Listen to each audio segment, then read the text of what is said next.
Hello everyone, I am Nehal from WS cube tech. और आज के इस वीडियो में हम बात करेंगे कि मशीन लर्निंग एग्जैक्टली में होता क्या है। तो सबसे पहले आज के हमारे एजेंडा के ऊपर नजर दौड़ा लेते हैं। तो सबसे पहले हम स्टडी करेंगे कि what is machine learning, how does it works. फिर उसके बाद में हम देखेंगे कैरेक्टरिस्टिक्स ऑफ मशीन लर्निंग के बारे में, उसके एडवांटेजेस के बारे में बात करेंगे, disadvantages, classification of machine learning, history of machine learning के बारे में बात करेंगे। उसके बाद में हम देखेंगे कि वेरियस करियर अपॉर्चुनिटीज कौन कौन सी है आपके पास मशीन लर्निंग के रेस्पेक्ट में।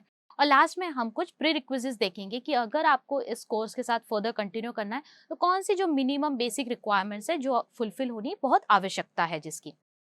तो सबसे पहले हम स्टार्ट करते हैं व्हाट इज मशीन लर्निंग।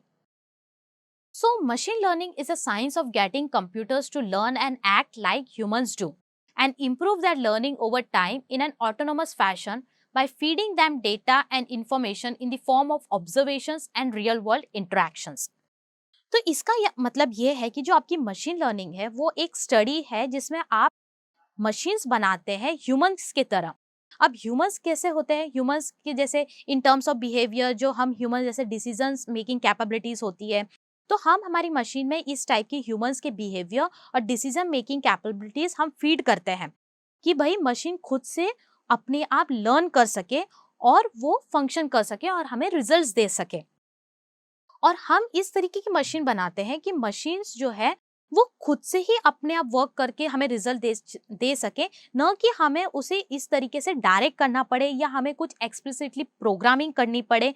तो हम चाहते हैं हमारी मशीन खुद से हमारे लिए वर्क करे। तो इसे बोलते हैं कि मतलब कि वो अपने आप वाया एक्सपीरियंस या ऑब्जर्वेशन से वो क्या करेगी, वो अपने वर्क करेगी, लर्न करेगी वेरियस थिंग्स और आपको आपके अकॉर्डिंगली डिसीजंस देगी। तो इसे बोलते हैं मशीन लर्निंग। अब नेक्स्ट हम ये पढ़ेंगे कि मशीन लर्निंग जो है तो ट्रेडिशनल प्रोग्रामिंग और मशीन लर्निंग में क्या डिफरेंस है, तो हम ये टर्म्स को हम समझने की कोशिश करेंगे। तो देखिए ट्रेडिशनल प्रोग्रामिंग क्या होती है जो आप अब तक करते आए हैं। ट्रेडिशनल प्रोग्रामिंग में आपका क्या होता है बेसिकली कि ये एक ना मैनुअल प्रोसेस है, ठीक है। तो इसमें क्या होता है, जो एक प्रोग्रामर होता है या एक जो ह्यूमन होता है वो एक ना प्रोग्राम बिल्ड करता है और वो क्या करता है, ये जो प्रोग्राम है ये आपके कंप्यूटर में फीड करता है और फिर आपका जो कंप्यूटर है वो आपको एक आउटपुट जनरेट करके देता है। तो इसको हम एग्जाम्पल की मदद से समझते हैं। जैसे कि यहाँ लिखा है डेटा एंड प्रोग्राम हमें फीड करना पड़ता है। तो जैसे सपोज आपको स्क्वायर ऑफ अ नंबर आपको फाइंड आउट करना है, तो यहाँ पर आपका डेटा क्या होगा, यहाँ पर आपका डेटा होगा नंबर। जैसे कि 2 ले लिया आपने, अब यहाँ पर ये जो डेटा है ये तो 2 हो गया। अब आपका जो प्रोग्रामर है वो क्या करेगा, एक वेल रिटन लॉजिक आपका यहाँ पर तैयार करेगा, प्रोग्राम लिखेगा, आपका लॉजिक लिखेगा जो ये डेटा को यूज करके। और उसके बाद में ये जो प्रोग्राम है और ये जो डेटा है आपका, ये ऐसा इनपुट जाएगा आपके कंप्यूटर को और आपका कंप्यूटर फिर क्या करेगा कि आपको इसके जो उसके पास डेटा और प्रोग्राम जो आपने फीड करा है उससे आपको रिलेटेड डिजायर्ड आउटपुट रिजल्ट करके देगा। तो जैसे कि हमने प्रोग्राम जो हमने लिखा है square to find of a number 2, तो आपको रिजल्ट क्या देगा, आपको वो 4 देगा, यानी कि जो स्क्वायर ऑफ अ नंबर 2 होता है वो आपका 4 होता है।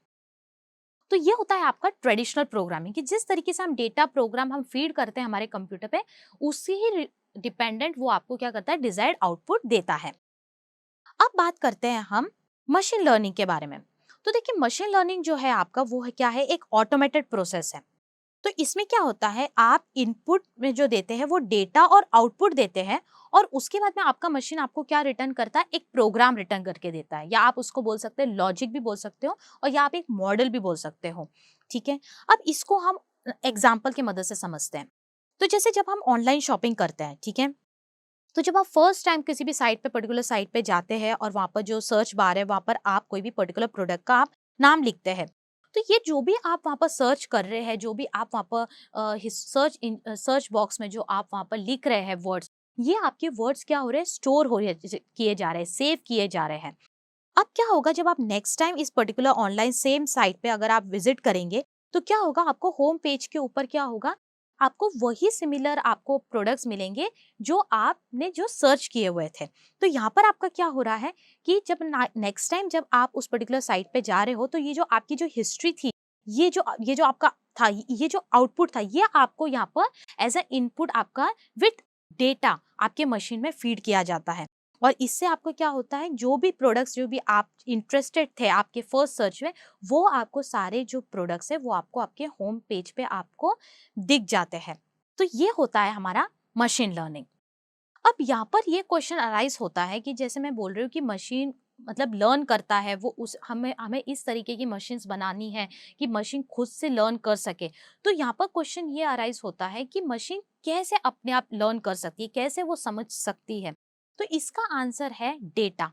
मशीन डेटा से अंडरस्टैंड करती है, जो मशीन है वो डेटा से आपका लर्न करती है। तो मशीन लर्निंग के रिस्पेक्ट में जो डेटा है वो बहुत इंपॉर्टेंट रोल प्ले करता है। आप ये समझिए कि जो डेटा है वो आपके मशीन लर्निंग के लिए एक तरीके का फ्यूल है। अगर आपके पास डेटा नहीं होगा तो आपका मशीन लर्निंग नहीं वर्क कर पाएगा। अब हम ये देखते हैं कि मशीन लर्निंग एग्जैक्टली किस तरीके से फंक्शन करता है। तो देखिए, सबसे पहले क्या होता है, जो इनपुट पास डेटा होता है, ठीक है, या हिस्ट्री आप इसको बोलिए, या आप इसको ट्रेनिंग डेटा सेट भी बोल सकते हैं। तो ये जो ट्रेनिंग डेटा सेट है ये आपके अल्गोरिदम के अंदर फीड किया जाता है। अब अल्गोरिदम क्या है? तो अल्गोरिदम क्या होता है, इसके अंदर कुछ सेट ऑफ रूल्स होते हैं जो कि ये बताते हैं कि किस तरीके से आपका जो ये जो डेटा है उसको प्रोसेस करना है।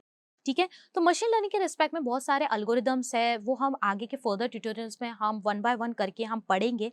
बट एज फॉर ना हम एक बेसिक आइडिया ले लेते हैं कि हमारा जो मशीन लर्निंग है वो किस तरीके से फंक्शन करता है। तो जैसे कि मैंने कहा, ये जो इनपुट डेटा रहता है, ये जो हिस्ट्री रहती है, जो ट्रेनिंग डेटा है, ये आपके अल्गोरिदम के अंदर फीड किया जाता है। अब ये अल्गोरिदम क्या करता है, ये जो मशीन लर्निंग जो अल्गोरिदम रहता है, ये आपके जो वो जो डेटा है उसके अंदर जो भी पैटर्न्स रहते हैं, जो भी आपके ट्रेनिंग डेटा के अंदर, उस वो आपका देखता है, वो उसको क्लासिफिकेशन करता है उसका। तो आपका यहाँ पर क्या हो रहा है कि जो भी वो जो एल्गोरिदम है वो आपके जो भी डेटा है उसके अंदर वो पैटर्न्स फाइंड आउट करता है और उसके बाद में उसको क्लासिफाई कर देता है। तो ये वाला जो फेज होता है, ये फेज आपका क्या बोलते हैं, ट्रेनिंग फेज।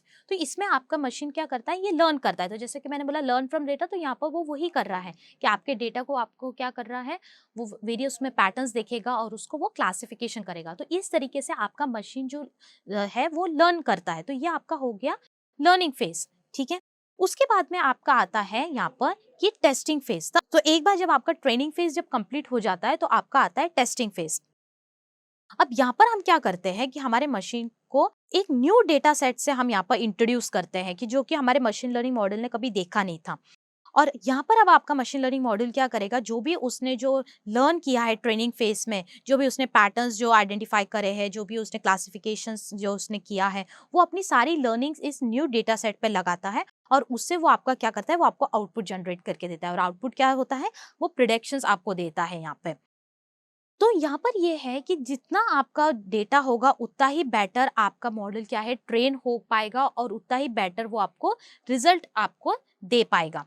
तो यहाँ पर आपका, अगर आप चाहते हैं कि आपका जो मॉडल है वो बेटर रिजल्ट्स आपका प्रिडिक्शंस आपको दे, तो उसके लिए आपको उसके लिए क्या है, बहुत सारा आपको उसको डेटा प्रोवाइड करना पड़ेगा। तो जितना ज़्यादा डेटा होगा उतना ही बेटर आपका मॉडल ट्रेन होगा और उतना ही बेटर तरीके से वो आपको प्रिडिक्शंस देगा, जो कि आपकी उसके अंदर एक्यूरेसी आपकी बहुत आपको हाई मिलेगी। तो ये था आपका कि किस तरीके से आपका मशीन लर्निंग जो मॉड्यूल है वो एग्जैक्टली में इस तरीके से वर्क करता है। अब आगे चलते हैं और बात करते हैं कि मशीन लर्निंग की कैरेक्टरिस्टिक्स के बारे में। तो सबसे पहले जो है, the potential to perform automated data visualisation. तो देखिए, रोजाना तौर पे जो भी है मैसिव अमाउंट ऑफ डेटा आपका जनरेट होता है। किससे, बिजनेस से जनरेट होता है, कॉमन पीपल जनरेट करते हैं। तो रोजाना आपका बहुत सारा डेटा ऑलरेडी जनरेट हो रहा है। अब अगर हम इस अगर जो ये जो हमारा जो डेटा जो जनरेट हुआ है, अगर हम इसको सही तरीके से विजुअलाइज कर ले, तो इससे हमें क्या हो सकता है, हमारे बिजनेस में एक ट्रेमेंडस हमें गेन मिल सकती है in terms of profit, in terms of growth. ठीक है, मगर अब हम जैसे अगर ह्यूमंस इस डेटा को अगर विजुलाइज करने की अगर बात करें तो हमारी कुछ लिमिटेशंस होती है। हम ये जो रोजाना का जो इतना सारा जो डेटा जनरेट किया जा रहा है उसको हम एज अ ह्यूमन हम रोजाना उसको विजुलाइज नहीं कर सकते हैं मैन्युअली। तो यहाँ पर आपकी नीड, आपका जो काम है वो आसान करने आ जाता है आपका मशीन लर्निंग। अब ये जो मशीन लर्निंग है तो इसको हम क्या कर सकते हैं, ये जो मशीन लर्निंग एल्गोरिदम्स है हम इसके अंदर ये डेटा फीड अप कर सकते हैं और हम हमारी मशीन को बोल सकते हैं कि आप इसको एक्सप्लोर करिए। तो फिर आपका मशीन क्या करेगा, आपका मशीन इसको एक्सप्लोर करेगा, वेरियस पैटर्न्स वो फाइंड आउट करेगा, क्लासिफिकेशन करेगा और उसके रिगार्डिंग, उसके डिपेंडिंग वो आपको क्या करेगा, प्रिडिक्शंस देगा। और ये जो प्रेडिक्शंस आपको आने वाले हैं, मतलब ये ऑटोमेटिकली आपको देने वाला है कि ऑटोमेटिकली आपको मतलब कुछ भी करने की आवश्यकता नहीं है, बस आपने मशीन के अंदर डेटा आपने फीड कर दिया और सारा वर्क आपका मशीन करेगा और आपको वो रिजल्ट्स आपको आपके सामने रख देगा। तो ये है आपका फर्स्ट कैरेक्टरिस्टिक्स की ऑटोमेटेड डेटा विजुअलाइजेशन, ऑटोमेटिकली कि आप अपने डेटा को विजुअलाइज कर सकते हैं। Talking about the second, that is precise data analysis. अब प्रिसाइज डेटा एनालिसिस की बात किया, प्रिसाइज मतलब एक्यूरेट डेटा एनालिसिस। तो देखिए पहले के टाइम में क्या था, ये डेटा एनालिसिस बहुत ही टीडियस और बहुत ही डिफिकल्ट टास्क था, क्योंकि ये आपका जो डेटा रहता है वो इतना इजी नहीं होता है, ये बहुत बल्क ऑफ डेटा रहता है, ये बहुत ही इसमें हेक्टोजीनियस डेटा टाइप्स होते हैं। तो ये इसको इतना इजीली एनालाइज करना बहुत ही टफ था। बट अब मशीन लर्निंग की मदद से आप क्या कर सकते हो, इसको बहुत ही ईजीएस्ट तरीके से आप इसको विजुअलाइज तो कर ही सकते हो और आप इसको बहुत इफिशिएंटली भी आप इसको एनालाइज कर सकते हो। तो आपका मशीन क्या है, वो आपका मशीन आपको बहुत ही एक्यूरेट आपको रिजल्ट यहाँ पर दे सकता है, और जिससे हमारा काफ़ी टाइम और हमारे जो रिसोर्सेज है, कि जो मैन पावर है, टाइम है, हमारी जो कैपिटल है, वो भी हम एट द सेम टाइम हम हमारा सेव कर सकते हैं with the help of this machine learning. उसके बाद में जो थर्ड कैरेक्टरिस्टिक्स है हमारी मशीन लर्निंग की, वो है the business intelligence at its finest. तो देखिए मशीन लर्निंग जो है वो आपको बहुत मददगार साबित हो सकता है जब अगर बात करी जाए बिजनेस इंटेलिजेंस के रिस्पेक्ट में। तो देखिए बिजनेस इंटेलिजेंस क्या होता है आपका, बेसिकली कि बिजनेस इंटेलिजेंस जो रहता है वो आपका सेट है इन प्रैक्टिसेस का, इन टेक्नोलॉजीज का, जिसमें आपको क्या करना होता है, जो भी आपका जो बिजनेस रिलेटेड जो इंफॉर्मेशन रहती है उसको हम कन्वर्ट करते हैं एक एक्शनेबल रिपोर्ट्स में और एक विजुअलाइजेशन में, ताकि हम हमारा देख सके, हम न्यू स्ट्रैटेजीज बना सके, हम प्रिडिक्ट कर सके कि हमें किसके अंदर कौन सा हम अगर डिसीजन लेंगे तो जिससे हमें हमारे ओवरऑल बिजनेस की ग्रोथ होगी in terms of everything, in terms of production, in terms of overall growth. तो आपका मशीन लर्निंग जो है वो यहाँ पर बिजनेस इंटेलिजेंस में बहुत एक्सट्रीम लेवल तक वो आपको हेल्प कर सकता है। तो यहाँ पर वो वेरियस सेक्टर्स में आप यूज कर सकते हैं, जैसे रिटेल में आप यूज कर सकते हैं, आप फाइनेंशियल सर्विसेज में यूज कर सकते हैं, आप हेल्थ केयर जो आपकी सर्विसेज है उसमें आप यूज कर सकते हैं, और इससे आपका क्या होगा, आपका जो बिजनेस की जो स्ट्रेटेजीज है उसमें आप बूस्टअप कर सकते हैं with the help of this machine learning. उसके बाद में आगे चलते हैं और बात करते हैं एडवांटेजेस ऑफ मशीन लर्निंग के बारे में। तो the first advantage of machine learning जो आप देख रहे हैं वो है रिजॉल्विंग कॉम्प्लेक्स प्रॉब्लम्स।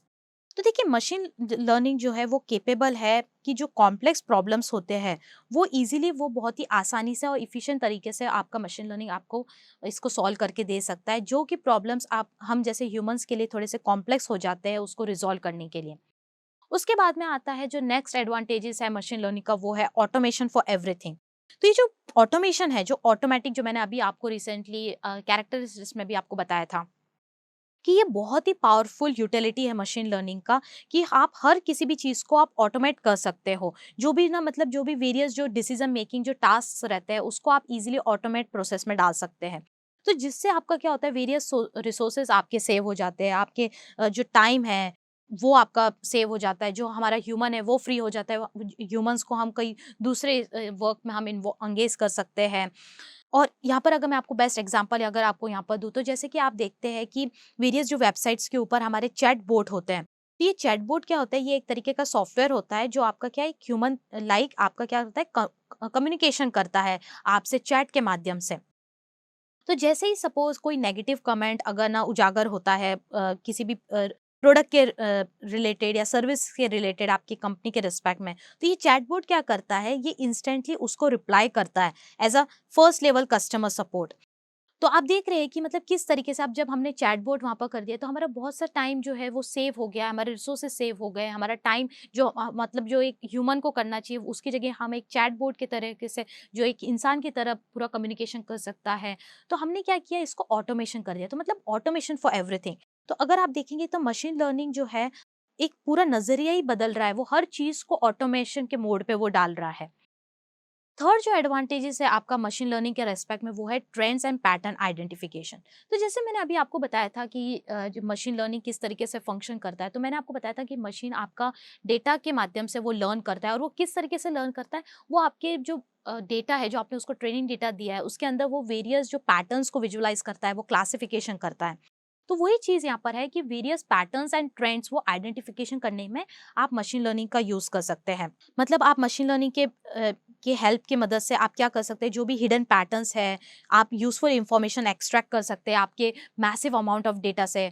तो जैसे अगर मैं आपको यहाँ पर एग्जांपल दूँ तो जैसे अमेजोन है, शॉपिंग वेबसाइट है आप, तो अमेजोन आपका क्या करता है, ये आपके ना जो बाइंग पैटर्न्स है जो भी कस्टमर्स के, वो उसको ना वो एग्जामिन करता है। वो ये पता लगाता है कि क्या कौन कौन से मतलब कस्टमर्स जो है वो किस तरीके के प्रोडक्ट्स को बाय कर रहे हैं, उनका पैटर्न्स क्या है, उनका ट्रेंड्स क्या है, और वो इस तरीके से कस्टमर्स का वो फाइंड आउट करता है। और उसके बाद में वो क्या करता है, प्रिडिक्शंस कर देता है। तो वो प्रिडिक्शंस ये करता है, और आपका प्रोडक्ट का क्या करता है, वो आप जो भी यूजर्स जो उनकी वेबसाइट पे आए उनको वो उसके रिलेटेड ही, जिसमें वो इंटरेस्टेड है, वही वाले वो प्रोडक्ट्स उनको सामने रखता है।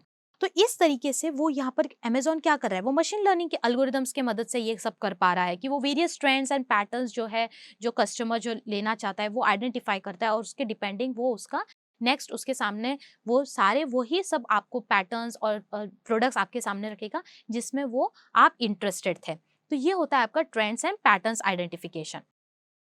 उसके बाद में भी बहुत सारे वाइड रेंज ऑफ एप्लीकेशंस है। जैसे कि अगर मैं आपको बताऊं कि मशीन लर्निंग आजकल हर इंडस्ट्रीज में यूज़ किया जा रहा है। मशीन लर्निंग आपकी सेल्फ ड्राइविंग कार्स में यूज़ किया जा रहा है, उसके अंदर मेडिकल डायग्नोसिस में यूज़ किया जा रहा है, इमेज प्रोसेसिंग के अंदर यूज़ किया जा रहा है, इन फेस रिकॉग्निशन यूज़ किया जा रहा है, उसके बाद में financial services, cyber fraud detection, यहाँ तक कि जो आपका जो फेसबुक है वो जो आपको फ्रेंड सजेशंस देता है, यहाँ पर भी आपका मशीन लर्निंग यूज़ किया जा रहा है। तो इससे आपको एक क्लियर आइडिया हो गया होगा कि मशीन लर्निंग आपकी कहाँ कहाँ आपकी यूज़ की जा रही है। अब जैसे कि हमारे जो सिक्का होता है, सिक्के के हमेशा दो पहलू होते हैं। तो जब एडवांटेजेस की हम बात कर रहे हैं तो देखिए मशीन लर्निंग के रिस्पेक्ट में डिसएडवांटेजेस भी आते हैं। तो अब हम बात करते हैं डिसएडवांटेजेस ऑफ मशीन लर्निंग की। तो सबसे पहला जो डिसएडवांटेज है मशीन लर्निंग का वो है डेटा एक्विजिशन। तो जैसे मैंने बोला कि मशीन लर्निंग जो है, मशीन लर्निंग किस तरीके से लर्न करता है, वो डेटा की मदद से वो लर्न करता है। और ये डेटा बहुत वास्ट होता है, बहुत अमाउंट ऑफ डेटा हमें उसे प्रोवाइड करना पड़ता है। तो ये एक बहुत ही पेनफुल पॉइंट है हमारे मशीन लर्निंग के फील्ड के अंदर, कि हमें बहुत सारा डेटा हमें कलेक्ट करके और उसको स्टोर करके और हमें हमारे मशीन को प्रोवाइड करना पड़ता है। उसके अलावा ये जो मैंने अभी आपको जस्ट बताया कि हमें बहुत सारा डेटा कलेक्ट करना पड़ता है, तो बहुत बार हमें कुछ एक रिक्वायर्ड अमाउंट ऑफ कॉस्ट भी पे करना पड़ता है कि जिससे हमें ये एक क्वालिटी डेटा हमें प्राप्त हो सके। बहुत से टाइम ये भी हो सकता है कि जो भी हमने जो डेटा जो गैदर करा है डिफरेंट सोर्सेज से, तो वो हमारा जो डेटा है वो इनवैलिड हो या बोगस हो या फेक हो। और जैसे कि अब मैंने आपको बोला कि हमारा जो डेटा रिक्वायरमेंट ही पहली चीज़ होती है हमारे मशीन लर्निंग मॉडल्स को ट्रेन करने के लिए। अगर हमारा डेटा ही इनकरेक्ट होगा, उसके अंदर सही तरीके से वैलिड डिटेल्स नहीं होगी, तो हमारा मॉडल भी उस तरीके से बेटर ट्रेन नहीं हो पाएगा, और फिर फर्दर हमें वो प्रिडिक्शंस भी सही नहीं देगा, और ओवरऑल हमारी एक्यूरेसी पे भी फ़र्क पड़ेगा। तो ये हमारा सारे पॉइंट्स आते हैं डेटा एक्विजिशन के अंदर। उसके बाद में सेकंड डिसएडवांटेज की अगर हम बात करें तो आता है आपका हाईली एरर प्रॉन। तो जैसे कि मैंने आपको बोला कि हमारी फर्स्ट रिक्वायरमेंट यही होती है कि हमारा जो डेटा जो हमें बेसिक रिक्वायरमेंट है, जो कि हमारा फ्यूल कंसिडर किया जाता है मशीन लर्निंग के रिस्पेक्ट में, तो हमारा जो डेटा है वो हमारा क्या होना चाहिए, एकदम प्योर होना चाहिए, उसके अंदर कोई एरर्स नहीं होने चाहिए, वो एकदम उसके अंदर कोई मिसिंग वैल्यूज नहीं होनी चाहिए। ठीक है, हमारे डेटा के अंदर जो है जो भी जो हमें चाहिए, जैसे कि हम चाहते हैं कि हमारा मॉडल जो प्रिडिक्ट करे उसके ही रिलेटेड हमारे पास डेटा होना चाहिए। अब अगर ये डेटा अगर क्लीन नहीं है, अगर इसके अंदर बहुत सारे इनकरेक्ट रिजल्ट्स ऑलरेडी प्रेजेंट्स है, इनकरेक्ट डिटेल्स अगर प्रेजेंट है, इसके अंदर कुछ मिसिंग वैल्यूज है, तो इससे वही हो सकता है कि हम हमारे मॉडल के अंदर इस तरीके का इम्प्रॉपर डेटा हम फीड कर रहे हैं, और उससे क्या होगा, हमारा मॉडल सही तरीके से ट्रेन नहीं हो पाएगा और वो हमें इनकरेक्ट प्रेडिक्शंस ये करेगा। तो जिससे आपका बहुत लॉस हो सकता है। और लॉस किस तरीके से हो सकता है, बिजनेस स्ट्रैटेजीज में जो हम जो स्ट्रैटेजीज बना रहे हैं बिजनेस के रिलेटेड, उसके अंदर लॉस हो सकता है, हमारा प्रोडक्ट्स को रिलेटेड लॉस हो सकता है, हमारा टाइम मनी जो वेरियस हमारे जो सोर्सेज है जो हम इतना उसमें इन्वॉल्व कर रहे हैं, वहाँ पर हमें लॉस का सामना करना पड़ सकता है। क्यों? Because of this incorrect data.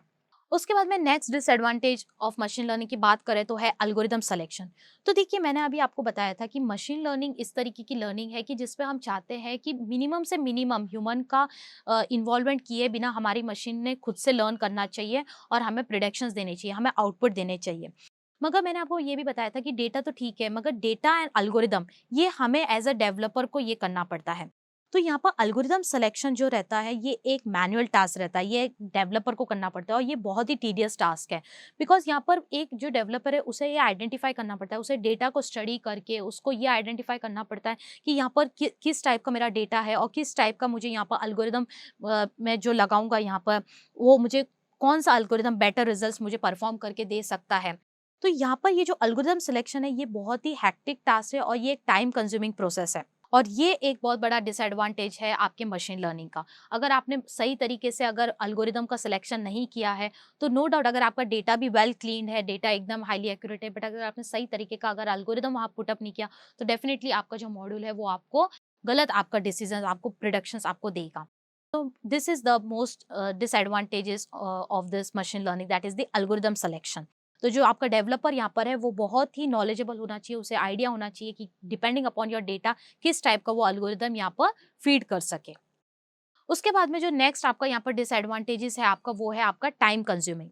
तो जैसे कि मैंने कहा आपको कि यहाँ पर मशीन लर्निंग के रिस्पेक्ट में data plays a very important role की, और जितना आप डेटा यहाँ पर प्रोवाइड करेंगे उतना ही बेटर आपका मॉडल ट्रेन होगा और उस तरीके से वो अपना पैटर्न्स एंड क्लासिफिकेशन कर पाएगा, वो लर्न कर पाएगा और वो फिर अच्छे से ट्रेन होने के बाद में आपको एक बेटर रिजल्ट आपको देगा, बेटर प्रिडिक्शंस आपको देगा जिसका एक्यूरेसी लेवल भी हाई होगा।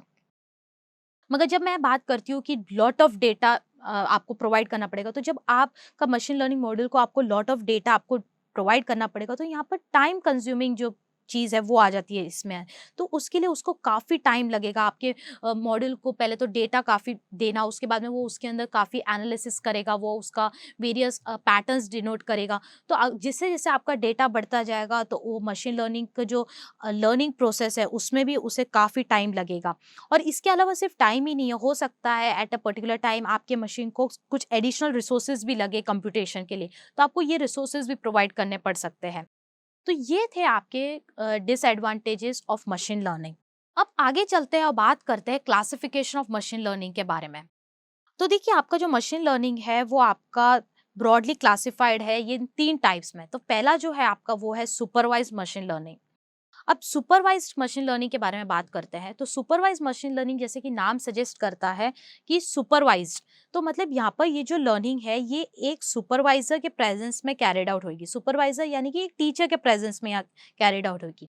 तो इस टाइप की लर्निंग में बेसिकली क्या होता है, जो आपका मशीन है उसे जो हम डेटा प्रोवाइड करते हैं यहाँ पर वो लेबल डेटा होता है। ठीक है, मतलब क्या होगा, जो भी हम डेटा यहाँ पर प्रोवाइड कर रहे हैं वहां पर जो डेटा होगा तो सम ऑफ द डेटा जो रहेगा उसके अंदर ऑलरेडी एक हम करेक्ट उसको लेबल से हम उसको टैग कर देंगे। अब ये यहाँ पर जब एक बार जब ट्रेनिंग फेज इसकी कंप्लीट हो जाती है, जब हम मशीन लर्निंग मॉडल को जब हम टेस्ट करते हैं तो हम हमारे मशीन को एक न्यू डेटा सेट से प्रोवाइड करेंगे फॉर टेस्टिंग पर्पस, और फिर हम हमारे मशीन को पूछेंगे कि आप इसका अब आउटपुट बताइए। तो यहाँ पर बेसिकली सुपरवाइज्ड लर्निंग में गोल आपका क्या होने वाला है कि जो भी हमने जो उसको जो इनपुट डेटा दिया है उसको मैच करना है उसके आउटपुट डेटा से। तो अगर मैं आपको यहाँ पर एग्जांपल दूं सुपरवाइज्ड लर्निंग का तो वो है आपका स्पैम फिल्टरिंग।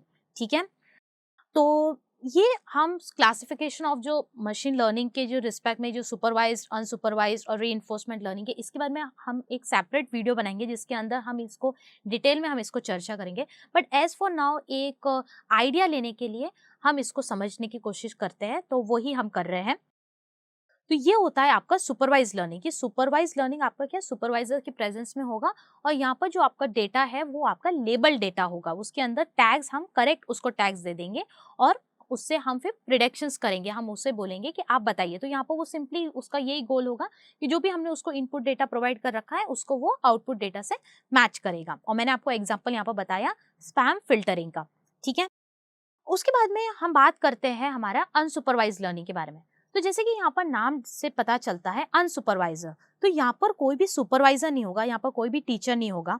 आपकी मशीन को क्या करेंगे, हम क्या करेंगे, डेटा प्रोवाइड करेंगे और यहाँ पर जो आपका जो डेटा होने वाला है वो अनलेबल्ड होने वाला है और वो अनक्लासिफाइड भी होगा। तो यहाँ पर जो आपका एल्गोरिदम है उन्हें उसे क्या करना पड़ेगा, ये जो आपने डेटा जो प्रोवाइड करा है इस पे उसको प्रोसेस करना पड़ेगा, इससे वो स्टडी करेगा और उसके बाद में वो क्या करेगा, आपको आउटपुट आपको जनरेट करेगा यहाँ पर। तो ओवरऑल यहाँ पर जो अनसुपरवाइज्ड लर्निंग है उसका गोल ये होता है कि यहाँ पर जो उसको जो अनलेबल डेटा दिया जाएगा उसको वो क्या करेगा, वो सेग्रीगेट करेगा, उसको वो क्लासिफाई करेगा किसके ऊपर डिपेंड करते हुए कि भाई उस डेटा में कितनी कौन कौन से सिमिलर्स है, कौन कौन से पैटर्न्स है, क्या इनडिफरेंट है। तो जो भी सिमिलर होंगे उनको उसके अंदर वो उसको करेगा, उसमें पैटर्न्स को वो कंसिडर करेगा, वो डिफरेंसेस को देख के, तो ये सब वो क्या करने वाला है, वो आपका यहाँ पर उसको सेग्रीगेट करेगा।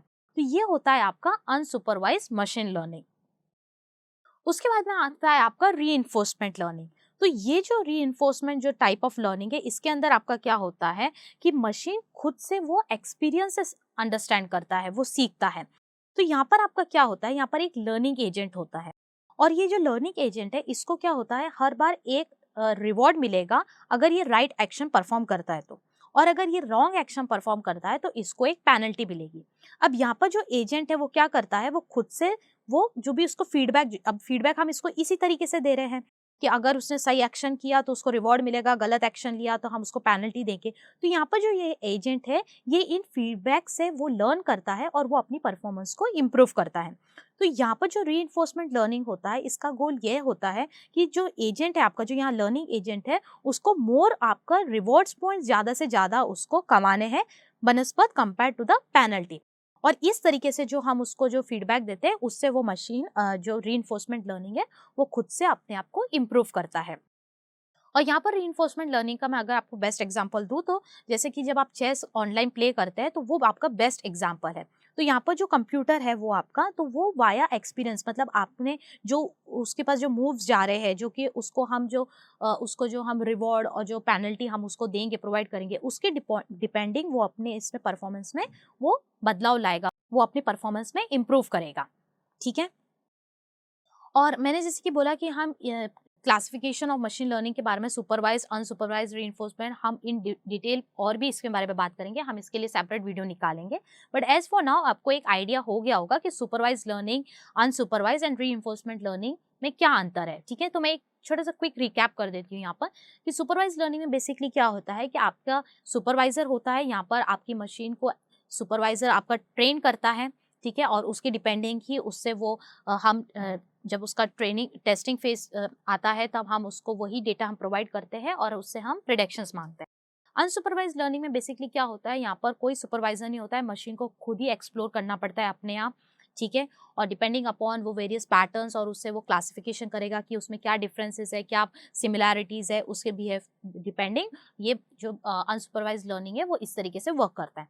रीइंफोर्समेंट का मैंने आपको बता दिया, यहाँ पर एक लर्निंग एजेंट होता है, और लर्निंग एजेंट आपका यहाँ पर बेसिकली क्या करता है, अगर वो राइट एक्शन लेगा तो उसको एक रिवॉर्ड दिया जाएगा, अगर रॉन्ग एक्शन लेगा तो उसको एक पेनल्टी दी जाएगी, और डिपेंडिंग अपॉन ये जो हम उसको जो फीडबैक देते हैं तो वो अपना जो परफॉर्मेंस है वो उसको इम्प्रूव करता है। तो ये था आपका क्लासिफिकेशन ऑफ मशीन लर्निंग। अब बात करते हैं हम कि मशीन लर्निंग की हिस्ट्री के बारे में। तो जैसे कि आप यहाँ पर इस तरीके का रोड मैप देख रहे हैं, तो इससे आपको कुछ एक राउंड अबाउट एक आइडिया अगर आता है कि भाई जो मशीन लर्निंग है वो लॉन्ग बैक बहुत पहले ये इंट्रोड्यूस हो चुका था। मतलब जैसे अगर मैं बात करूँ तो 1950s 1959 से मशीन लर्निंग की चर्चा हो रही है। मगर बात फिर क्वेश्चन ये दिमाग में अराइज होता है कि अब तक हमारे मतलब इसके अंदर मशीन लर्निंग का क्यों कुछ बातचीत नहीं थी, कोई कोई चर्चा क्यों नहीं थी, सडनली एकदम से अब क्यों ये मशीन लर्निंग इतना ट्रेंडिंग टॉपिक बन चुका है। तो देखिए, मशीन लर्निंग का मैंने जैसे कि आपको स्टार्टिंग से बोलती आई हूँ कि मशीन लर्निंग जो है उसके लिए आपको बहुत सारा डेटा लगता है, और डेटा के साथ साथ आपका क्या है, हाई कंप्यूटेशनल पावरफुल आपको डिवाइसेस मशीन्स भी लगती है कि जो कि आपका ये इतना बल्क ऑफ डेटा आपका स्टोर कर सके। और ये अभी का जो हमारा पॉइंट है, अब हम इस पॉइंट पे पहुंच चुके हैं कि अब हमारे पास डेटा के साथ साथ हमारे पास ये सारी जो रिक्वायरमेंट्स है, जो एक मशीन लर्निंग को प्रैक्टिस करने के लिए जो भी हमारे पास जो प्री रिक्विजिट होनी चाहिए, वो इस टाइम अब हमारे पास अब सब मौजूद है, और अब हम हमारे मशीन लर्निंग को प्रैक्टिस कर सकते हैं। तो मुझे लगता है आपको ये आइडिया क्लियर हो गया होगा कि अब हम क्यों अब मशीन लर्निंग इतनी ट्रेंडिंग में आई है। तो बात करें कि मशीन लर्निंग के बारे में, तो देखिए 1950, तो 1915 में एलन ट्यूरिंग ने एक ट्यूरिंग टेस्ट प्रपोज किया था, और उसी साल आपका जो इसैक जो आपका साइंटिस्ट था, उन्होंने रोबोटिक्स के 3 लॉज आपके प्रपोज कर दिए थे। तो जो 1952 में जो या ऑथर सैमुअल है, जो कि समझे जाते हैं कि जो कि पायनियर है मशीन लर्निंग के, उन्होंने एक who created a program that helped an IBM computer to play a checkers game। अब ये checkers game क्या होता है, ये एक आपका चेस गेम की तरह होता है, हाउएवर जो आपका जो चेस गेम रहता है, तो चेस गेम बहुत ही थोड़ा सा कॉम्प्लेक्स लेवल का गेम समझा जाता है, और जबकि जो ये जो चेकर्स है ये थोड़ा सा लेस कॉम्प्लिकेटेड है, बिकॉज इसके अंदर जो पॉसिबल जो हम मूव्स करते हैं वो यहाँ पर चेकर्स में थोड़े कम होते हैं। उसके बाद में 1959 में जो आपका जो मशीन लर्निंग है ये फर्स्ट टाइम आपके पिक्चर में आया था, जो कि इस ऑथर सैमुअल ने इसको सामने रखा था वर्ल्ड के सामने। उसके बाद में 1961 में फर्स्ट रोबोट इंट्रोड्यूस हुआ था। फिर 1974 में first autonomous vehicle was created. तो यहाँ पर ये जो ऑटोनोमस व्हीकल है इसका मतलब क्या है, एक जो व्हीकल है जो कि खुद से वो ड्राइव कर सकती है, ठीक है। मतलब उसको एक प्री डिफाइंड, उसको एक स्टार्टिंग पॉइंट दे दिया और उसको एक डेस्टिनेशन बता दिया और उसको बोला गया कि यहाँ से यहाँ तक इसको मूव करना है। तो इस तरीके की व्हीकल 1974 में क्रिएट करी गई थी एट स्टैनफोर्ड एआई लैब। उसके बाद में 1997 के अंदर क्या हुआ था कि ये जो IBM deep blue intelligent computers है, इन्होंने चेस गेम इन्होंने जीत लिया था, जो कि एक एक्सपर्ट के साथ में इन्होंने जीता था। जो चेस एक्सपर्ट्स थे उनका नाम था गैरी। तो ये जो IBM कंप्यूटर जो ये जो डीप ब्लू इंटेलिजेंट कंप्यूटर है, इन्होंने चेस इस गैरी जो चेस एक्सपर्ट्स बोले जाते हैं उनसे इन्होंने जीत लिया था, और इसलिए ये एक फर्स्ट कंप्यूटर बन गए थे जिन्होंने एक ह्यूमन चेस एक्सपर्ट को हरा दिया था। उसके बाद में अगर बात करूँ तो 2009 में गूगल ने एक सेल्फ ड्राइविंग कार बिल्ड करना स्टार्ट किया। उसके बाद में 2012 में Google created a deep neural network which learn to recognise. उसने ये रिकॉग्नाइज करना स्टार्ट किया कि एक ह्यूमन और कैट में किस तरीके से डिफरेंस हम कर सकते हैं। तो 2014 में क्या हुआ था, deep face was a deep neural network जो कि फेसबुक ने क्रिएट किया था, और इन्होंने ये क्लेम किया कि जिस रिकॉग्नाइजेशन जिस प्रिसीजन से मतलब कि एक ह्यूमन पर्सन को डिटरमाइन कर सकता है, वैसे ही हमारी मशीन भी हमारी वो प्रिडिक्ट कर सकती है पर्सन को। उसके बाद में 2017 में the Alphabet Jigsaw team build an intelligence system. इन्होंने इस तरीके का इंटेलिजेंस सिस्टम बनाया कि जो ऑनलाइन जो ट्रोलिंग होती है उसको ये स्टॉप कर सकता था। मतलब ये क्या करता था, जो भी जो डिफरेंट जो मिलियन ऑफ यूजर्स जो कमेंट करते थे वो उसको ये फाइंड आउट करके और उसको ये स्टॉप करता था। तो इस तरीके का इन्होंने द अल्फाबेट जिगजॉग टीम ने इस तरीके का एक इंटेलिजेंस सिस्टम बनाया था, और इससे बहुत ही मददगार साबित हुआ, क्योंकि इससे जो भी जो ऑनलाइन ट्रोलिंग होती थी काफ़ी हद तक स्टॉप की जा सकी। और अगर मैं प्रेजेंट की अगर बात करूँ तो आप प्रेजेंट में आप देख रहे हो कि मशीन लर्निंग आप हर जगह है, आप मशीन लर्निंग से घिरे हुए हैं। उसके बाद में आगे चलते हैं और बात करते हैं हम करियर अपॉर्चुनिटीज के बारे में। तो बात करते हैं फर्स्ट मशीन लर्निंग इंजीनियर्स की। तो देखिए मशीन लर्निंग इंजीनियर्स के अगर अगर आपका रोल होता है तो उसमें आपको क्या करना पड़ेगा, उसमें आपको प्रोग्राम्स डेवलप करने पड़ेंगे, उसमें आपको एल्गोरिदम्स प्रोग्राम करने पड़ेंगे, जिसमें आप मशीन्स को ये बताएंगे कि मशीन्स को मतलब आगे का नेक्स्ट एक्शन क्या परफॉर्म करना है। मतलब आपको उसको एक्सप्लिसिटली प्रोग्राम नहीं करना है, आपको बस मशीन को इस तरीके से आपको एल्गोरिदम्स एंड प्रोग्राम्स की मदद से इस तरीके से डिज़ाइन करना है कि मशीन आगे का अपना नेक्स्ट एक्शन वो खुद से अपना प्रिडिक्ट कर सके। जैसे कि अगर एग्जाम्पल की बात करूँ तो जैसे कि एक सेल्फ ड्राइविंग कार है, तो आपको यहाँ पर खुद एक सेल्फ ड्राइविंग कार आपको प्रोड्यूस करनी पड़ सकती है। उसके बाद में बिजनेस इंटेलिजेंस डेवलपर। तो देखिए बिजनेस इंटेलिजेंस डेवलपर का क्या वर्क होता है, वो आपका मैसिव अमाउंट ऑफ डेटा के ऊपर वर्क करता है, और वो आपका क्या करता है, बेटर बिजनेस डिसीजंस के लिए वो आपको मदद करता है, ताकि ये जो आपकी जो बिजनेस से रिलेटेड जो डिसीजंस लिए जाते हैं वो आपकी कंपनी एग्जीक्यूटिव्स उसको यूज़ कर सके और अपनी overall growth of the company के लिए उसको वो यूज़ कर सके। उसके बाद में बात करते हैं डेटा साइंटिस्ट के बारे में। तो देखिए डेटा साइंटिस्ट का भी role somewhat business intelligence developer की तरह ही होता है। यहाँ पर भी डेटा साइंटिस्ट को वास्ट अमाउंट ऑफ डेटा के ऊपर वर्क करना पड़ेगा, मैसिव अमाउंट ऑफ डेटा पे वर्क करना पड़ेगा। उसे बिजनेस डिसीजन मेकर्स को के लिए उसे एक बेटर डिसीजंस यहाँ पर जनरेट करने पड़ेंगे। इसके अलावा ये डेटा साइंटिस्ट जो है उसमें एक स्किल्स होनी चाहिए। कौन कौन सी स्किल्स होनी चाहिए, उसमें प्रिडिक्टिव मॉडलिंग की स्किल सेट होना चाहिए, उसके अंदर जो कॉम्प्लेक्स जो मॉडल्स होते हैं उसको डिज़ाइनिंग करने की एबिलिटी होनी चाहिए। उसके बाद में जो आपका डेटा साइंटिस्ट है वो कैपेबल होना चाहिए, बिग डेटा, डेटा माइनिंग के कॉन्सेप्ट से उसे नॉलेज होनी चाहिए, प्रोग्रामिंग लैंग्वेजेस के बारे में उसे नॉलेज होनी चाहिए। तो ये आपका रोल होता है डेटा साइंटिस्ट का। उसके बाद में बात करते हैं human centred machine learning designer. तो जो ह्यूमन सेंटर मशीन लर्निंग जो रहती है वो आपका रिलेट करते हैं मशीन लर्निंग एल्गोरिदम्स जो कि आपके ये जो ह्यूमन के अराउंड वो सेंटर्ड होते हैं।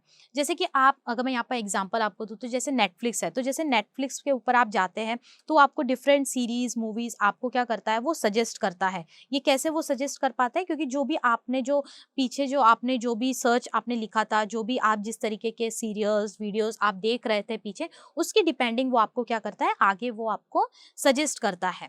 तो ये होता है आपका human centred machine learning designer. उसके बाद में बात करते हैं एनएलपी साइंटिस्ट के बारे में। तो सबसे पहले ये जान लेते हैं एनएलपी किसके लिए स्टैंड करता है। तो NLP stands for natural language processing, और इसमें आप अपने मशीन को इस तरीके की एबिलिटी देते हो कि वो आपका ह्यूमन की जो लैंग्वेज है वो समझ पाए। मतलब कि मशीन आपकी ना बात कर सकेगी हम ह्यूमन से हमारी लैंग्वेज में। तो मतलब अगर सपोज आपको कोई चाहिए बात करने के लिए तो आप सिंपली आप अपने मशीन से बात कर सकते हैं। तो यहाँ पर जो ये जो एनएलपी साइंटिस्ट होता है वो जनरली इस टाइप की जो मशीन्स डिजाइनिंग को रिलेटेड वो डील करते हैं। उसके बाद में हम बात करते हैं कि प्री रिक्विजिस्ट के बारे में। तो जैसे कि मैंने आपको बोला है कि मतलब प्रीरिक्विजिट्स के बारे में कि अगर हमें इस कोर्स के साथ फर्दर कंटिन्यू करना है तो कुछ हमें बेसिक नॉलेज की स्किल सेट हमारे पास होने चाहिए। और फर्स्ट की स्किल्स जो है वो है कि एक basic knowledge of Python programming language होनी चाहिए। ठीक है। उसके बाद में फंडामेंटल नॉलेज होनी चाहिए स्टैटिस्टिक्स एंड प्रोबेबिलिटीज़ की।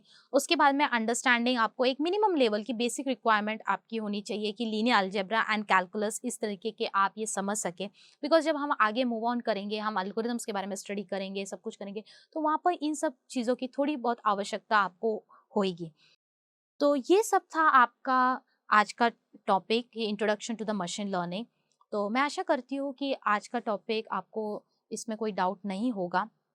और यदि आपको आज का वीडियो हमारा पसंद आया हो तो इसको लाइक करिए, अपने फ्रेंड्स के साथ शेयर करिए और साथ ही हमारे चैनल को सब्सक्राइब करिए।